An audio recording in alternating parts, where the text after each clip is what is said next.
Hello and welcome to a new video.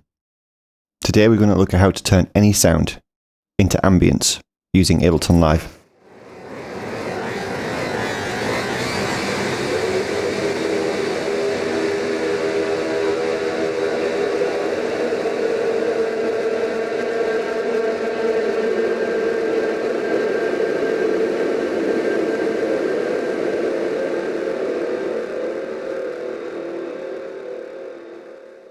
So let's get into it.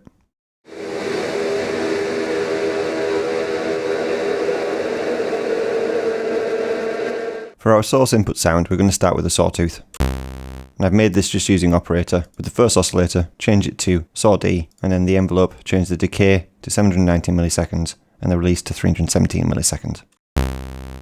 And this is going to be our input sound to start building our ambience from. Next thing I'm going to load in is a glue compressor with soft clip turned on. And this is going to go at the very end of the chain that I'm going to build. You're going to need something that will act as a limiter, because doing this there is a very big risk of getting into clipping territory and making overblown and way too loud sounds. So to protect your hearing, soft clip and a glue compressor, just throw that into the mix at the end of your signal chain. Now the first thing that we're going to use is an echo, and the main thing that we're going to rely on is the feedback and the dry wet as well. So we're going to group that into an instrument rack. I just did that with Command G, it's Control G on Windows, and I'm going to map dry wet to macro 1 and feedback to macro 2. I'm also going to change the echo type to ping pong, and let's see what that sounds like so far. Just a simple echo, but the fun thing with the feedback is we can go over 100%, and this is where we get into some very interesting territory. And when we combine the effects that I'm going to add later on, this is where it gets really interesting.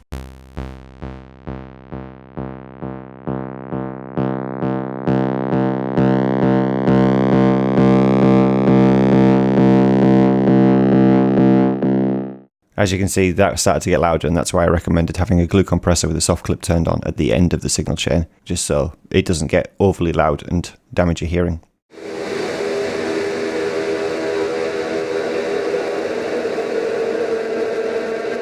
The next thing that we're going to utilize is the shifter. I'm going to put this into its own group as well. And the main thing that we're going to be using for this is we're going to change the coarse to -12. We're going to have a lot of these in series. We're going to change the coarse tuning to -12 semitones for this one, and the one after will be 12 semitones. We're going to map the dry wet and the window to two different macros. So first of all, I'll just do that, and we'll map the window to macro 2 as well. We're going to set the coarse tuning of this one to -12 semitones. We'll duplicate this, and we'll map the second one to +12 semitones. Now it's entirely up to you how many of these that you put in series, but bear in mind that this can cause some CPU overload depending on your system. So bear that in mind as you're building this kind of rack out. I would recommend a minimum of 4. You can go with 2, but you won't get that much of the sort of ambience texture that you heard at the beginning of the video. I've been using up to 8 for this kind of technique. I'm just going to close those down and duplicate them out twice, 3 times, 4 times. And if we just open 2 up for now and we play around with the macro, it's why it's good to set the macros on 1 first and then duplicate, so you don't have to independently macro every single one. And then as you can see, the pitch window is affecting the window of all of these as well. Close those down again. And I'm going to map the pitch window to the overall group in macro 3. As we can see, we've got dry wet, the feedback. So this is the dry wet of the echo, the feedback of the echo, and the pitch window of all of those pitch shifters. And then we're going to map the dry wet to the dry wet as well. So now the echo's dry wet and all of the pitch shifters dry wet are being controlled by macro 1.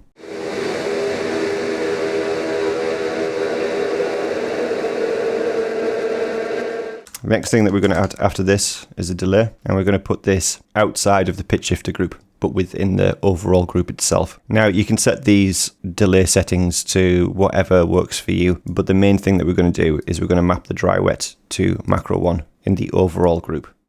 And actually let's rename that to dry wet.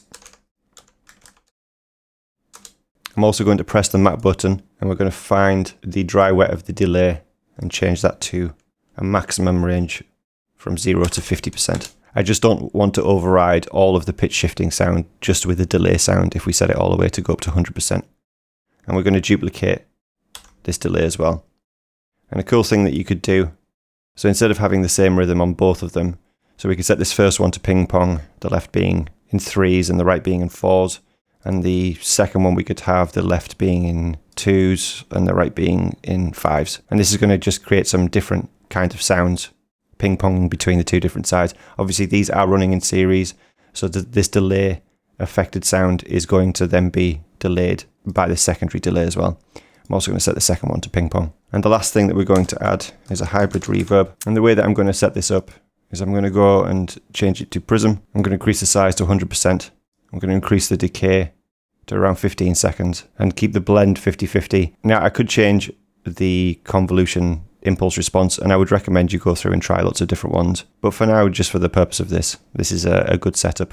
And the final thing that I'm going to do is I'm going to map the dry wet to the dry wet. And if we come back as well, I'm just going to press the map button and go to the hybrid reverb and set the maximum range from 0 to 90% instead of 0 to 100%. And then we can turn it off.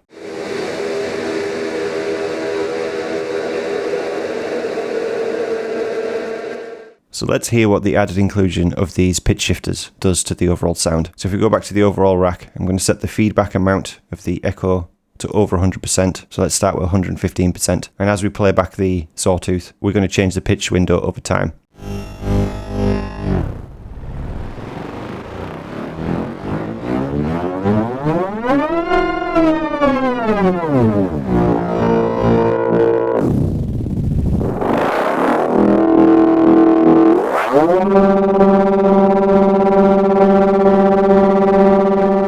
Now another thing that we could do as well is we could change the style of the echo left and right time amount. So we'll keep the left at an 1/8 note and we're going to change the right. Okay, we need to unsync. So we'll change the left, keep the left at an 1/8 note. We'll change the right to a 16th note and we're going to make that dotted as well. So let's try that again and see what that sounds like.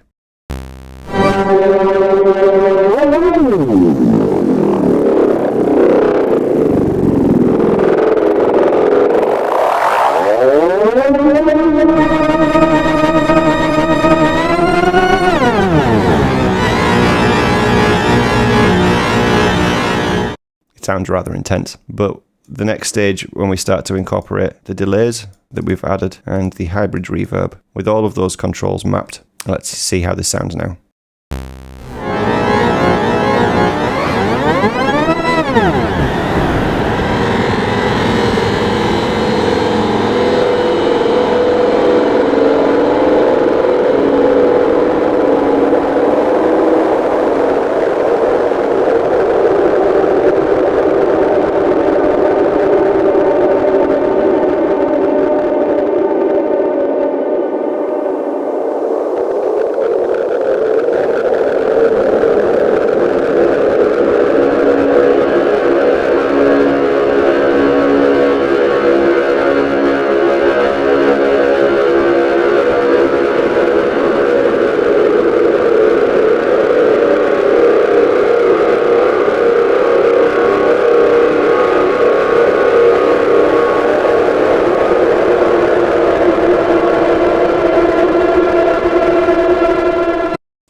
Now at the moment it's getting a little bit too loud and overly distorted.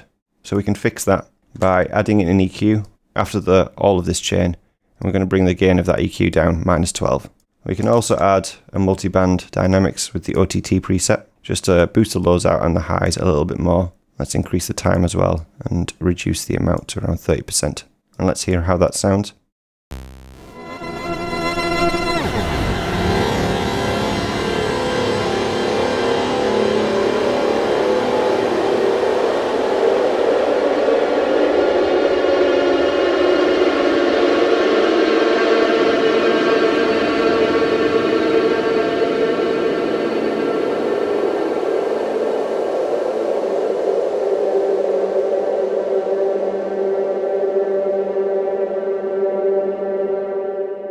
Now the really cool thing that I recommend is with the pitch window is settle on a specific time amount.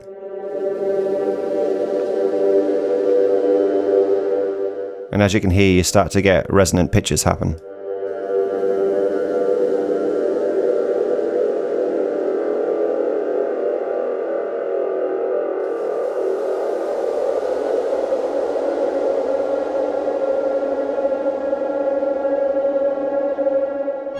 Another thing that you can do if you want to incorporate a little bit more into the sound is if you go to the echo and click on character and turn the noise on.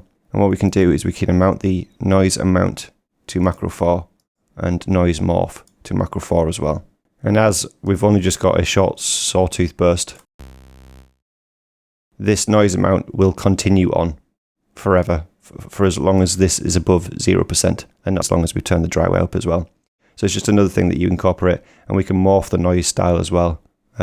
If you haven't played around with Echo's noise, I would recommend that you do that because you can get some different noise types. So let's try that now.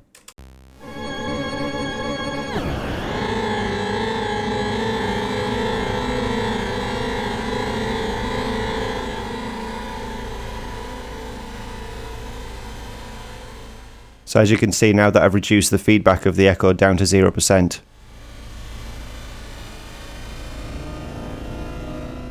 and increased the noise amount to 100% and changing the noise morph, we're not actually hearing the sound of the sawtooth anymore.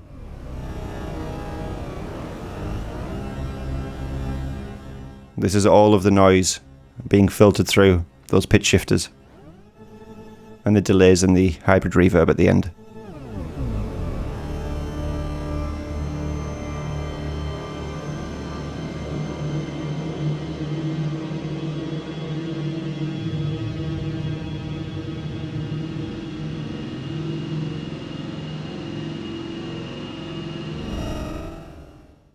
Anyway, I hope you found that tutorial really cool, and I hope you find this a very useful tool to play around with.